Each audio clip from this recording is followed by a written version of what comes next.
আসসালামু আলাইকুম everyone, welcome to Sumai's kitchen. আশা করছি আপনারা সবাই অনেক ভালো আছেন। আজকে আপনাদের জন্য আরও একটি মজার রেসিপি নিয়ে হাজির হয়েছি। ঘরোয়া উপায়ে খুব সহজেই কিভাবে মজাদার চিকেন ফ্রাই বানানো যায় সেই রেসিপিটি আজকে আপনাদের সাথে শেয়ার করব। খুবই সিম্পল ওয়েতে আমি এই চিকেন ফ্রাইটা বানিয়ে থাকি। চলুন তাহলে রেসিপিটি আপনাদেরকে দেখিয়ে দিচ্ছি। চিকেন ফ্রাই তৈরির জন্য এখানে আমি 1 কেজি পরিমাণ চিকেন নিয়ে নিয়েছি, আর চিকেনগুলোকে আমি রেগুলার সাইজেই কাট করে নিয়েছি। দেখুন, মাংসটার আমি মাঝখানে এরকমভাবে একটু করে কেটে দিয়েছি, যাতে করে মশলাটা মাংসের ভেতরে ভালোভাবে যেতে পারে। সবগুলো পিসে আমি এভাবে কেটে নিয়েছি। এবার এর মধ্যে আমি প্রয়োজনীয় সব মশলাগুলি অ্যাড করে নিব। প্রথমে আমি এখানে দিয়ে দিচ্ছি 1 চা চামচ পরিমাণ রসুন বাটা, দিচ্ছি 1 চা চামচ পরিমাণ আদা বাটা, আর লবণ দিয়ে দিচ্ছি 1/2 চা চামচ পরিমাণ। লবণটা আমি বুঝে অ্যাড করব, যেহেতু এখানে সয়া সস ইউজ করব। সয়া সসে কিন্তু লবণ থাকে, তাই পরে লবণটা চেক করে প্রয়োজন হলে অ্যাড করে নেওয়া যাবে। এবার আমি এগুলোর মধ্যে দিয়ে দিচ্ছি 1 চা চামচ পরিমাণ গরম মশলা। এই গরম মশলার সাথে কিন্তু জিরার গুঁড়াও অ্যাড করা আছে। এবার দিয়ে দিচ্ছি কালো গোলমরিচের গুঁড়া 1/2 চা চামচ পরিমাণ। এবার দিচ্ছি মরিচের গুঁড়া আমি দিয়েছি 1 চা চামচ পরিমাণ, আর দিয়ে দিচ্ছি সামান্য পরিমাণ চিনি। এখানে আমি 1/2 চা চামচ পরিমাণ চিনি ইউজ করেছি। এবার দিয়ে দিচ্ছি 2 টেবিল চামচ পরিমাণ টমেটো সস। সসটা কিন্তু স্কিপ করবেন না। এবার দিচ্ছি সয়া সস 3 চা চামচ পরিমাণ। এবার লেবুর রস অ্যাড করে নিব।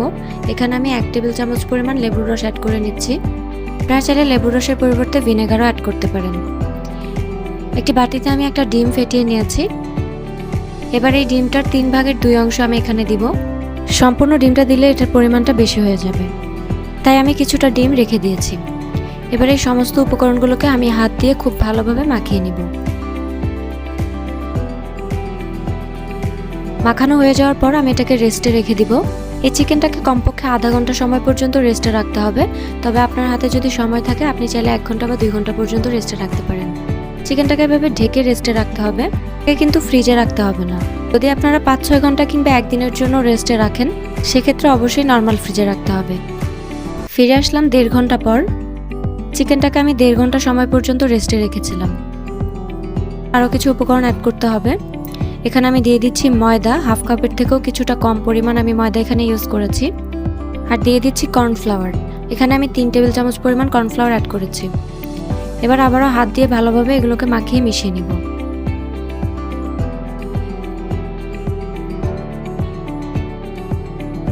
আমি একটু ক্লোজ করে একটা চিকেনের পিস দেখিয়ে দিচ্ছি। দেখতেই পাচ্ছেন ময়দার লেয়ারটা কিন্তু ঠিক এরকমই হবে, থেকে পাতলা বা ভারী হবে না। এবার আমি চিকেনগুলোকে ভেজে নিব। চুলায় প্যানে আমি পর্যাপ্ত পরিমাণ তেল দিয়ে সেটাকে গরম করে নিয়ে, এটা গরম হয়ে আসার পর এখানে আমি চিকেনগুলো এক এক করে দিয়ে দিচ্ছি। চিকেনগুলো একটু ফাঁকা করেই দিবেন, যেন একটার সাথে আরেকটা লেগে না যায়। মিডিয়াম আঁচে আমি এগুলোকে ভেজে নিচ্ছি। একটা পাশ হয়ে আসার পর উল্টে দিয়ে আমি অন্য পাশটাও ভালোভাবে ভেজে নিব। সবগুলো পিস আমি উল্টে নিয়েছি, আর খুব ভালোভাবে ভাজা হয়ে যাওয়ার পর এগুলোকে আমি তেল ঝরিয়ে উঠিয়ে নিচ্ছি। এই চিকেনগুলো কিন্তু 15 মিনিটের মধ্যেই ভাজা হয়ে যাবে। আমি সবগুলো চিকেন উঠিয়ে নিয়েছি। তৈরি হয়ে গেছে আমার মজাদার চিকেন ফ্রাই। এই চিকেন ফ্রাইটা আমি কতটা সিম্পল ওয়েতে তৈরি করেছি, সম্পূর্ণ ভিডিওটা দেখলেই আপনারা বুঝতে পারবেন। আর এই ফ্রাইটা কিন্তু খেতেও হয় দারুণ স্বাদের। আপনার পছন্দ অনুযায়ী সস কিংবা মেয়োনিজ দিয়ে এটা পরিবেশন করতে পারেন, তাহলে এর স্বাদটা আরও কিছুটা বেড়ে যাবে। তাই আর দেরি না করে রেসিপিটি ফলো করে আপনিও বানিয়ে নিন সিম্পল ওয়েতে মজাদার এই চিকেন ফ্রাই। আর তারপর কমেন্ট সেকশনে এসে জানান আসলে এই চিকেন ফ্রাইটা খেতে কেমন হয়েছে। আশা করছি আবার আজকের রেসিপিটি আপনাদের ভালো লেগেছে।